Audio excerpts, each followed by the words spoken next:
Ayun guys, no, A4 error guys ang ating gagawin ngayon sa Whirlpool automatic washing machine. So ngayon tingnan natin kung anong problema, bakit ito nagkaroon ng A4 error, no.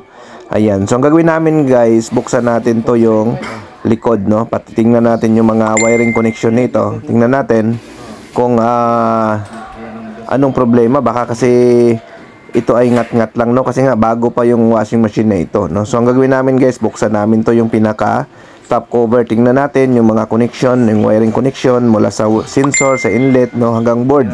Silipin natin kung ano ba talaga ang nag-cause ng error, no. So dito guys, napansin na kagad natin, ito guys, may mga wire dito na may mga ngat-ngat, no. Ayan, oh.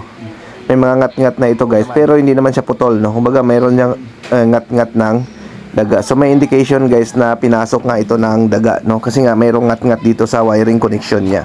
So ang gawin namin dito guys, ayusin natin to yung may ngat-ngat, no. So palitan natin yung mga wire na ngat-ngat.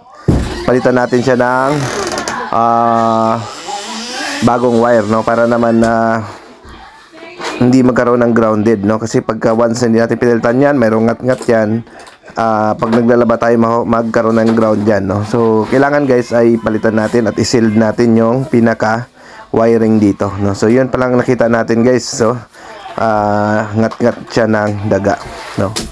So ayan guys, yun guys sinasabi ko guys, no, kapag naka-encounter kayo ng trouble sa mga washing machine, ang una nyo talagang tingnan yung mga wiring connection, no, kasi usually ginangat-ngat yan guys ng daga, no. Tingnan natin, no. So ito guys, wala pa dito yung error niyan, no, hindi yan ang cause ng A4 error. So ito buksan natin, ayan. So dito rin guys, ganoon din, ang ginawa ay inubos din yung wiring dito, no. So ayan, no, putol. Ayan, putol yung mga wire dito. Ayan, kaya nagkaroon siya guys ng A4 error.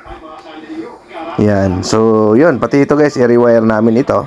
Kasi nga, nginat-ngat din, no. So yung mga ganito naman, pwede naman ito i-rewire guys, no. Kasi medyo mahirap din makakuha ng harness nito, no. Either bibili kayo guys sa service center, no. Medyo mahal din yung harness nito, no. So ang gagawin namin dito guys, i-rewire lang namin muna ito, no. So confirm guys na ang A4 error na na-encounter natin today ay ngat-ngat siya ng daga, no. So ayun, no. So tulad niyan guys, ang pagkaputol kasi ng mga connection, nagbibigay siya talaga ng error, no. So nakaraan naglabas tayo ng video, no, about sa ganitong model, A5 error naman, no. Pero ang naging problema rin noon, ganoon din, no, ngat-ngat rin siya ng daga, no. So ibig sabihin guys, kapag putol yung mga connection, talagang magkakaroon siya ng error, no. So ang washing machine nyo, no, talagang inaatake talaga ng daga yan usually, no. Sakit talaga yan ng mga automatic washing machine natin, na-atake siya ng daga, no. So ang gagawin natin guys, proteksyonan natin sa daga yung ating mga automatic washing. So ayan guys, after natin siya madugtong, so ginawa namin, ititest na natin ito, no. So na-rewire na natin ito guys, no. Ayan, so testingin natin. Ayan, lagyan natin sa spin kung gagana na.